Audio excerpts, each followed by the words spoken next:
सर्वात मोठी बातमी उद्धव ठाकरे यांच्याकडून सुप्रीम कोर्टात सादर केलेल्या अर्जावर आज सुनावणी झाली। ज्येष्ठ वकील सिद्धार्थ शिंदे म्हणाले की उद्धव ठाकरे यांनी केलेल्या अर्जावर आज सुप्रीम कोर्टात सुनावणी झाली। त्यावेळी न्यायाधीशांनी मुख्य याचिकेवरच आपण सुनावणी घेऊया असं सांगत ऑगस्टमध्ये सुनावणी करू असं सांगितले। पुढील 2 ते 3 दिवसांत ऑगस्टमधील सुनावणीची तारीख देऊ असं कोर्टाने सांगितले।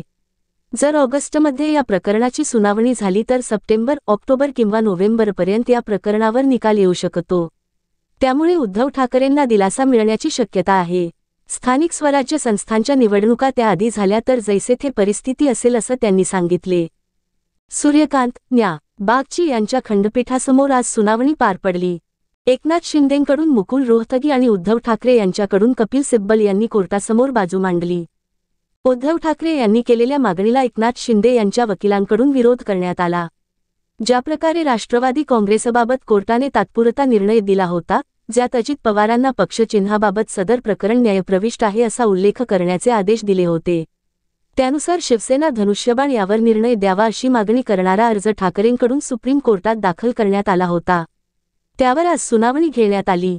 ऑगस्टमध्ये होणाऱ्या सुनावणीत शिवसेना पक्ष आणि चिन्ह एकनाथ शिंदे यांच्याकडेच राहणार की पुन्हा उद्धव ठाकरे यांना दिले जाणार हे कळणार आहे।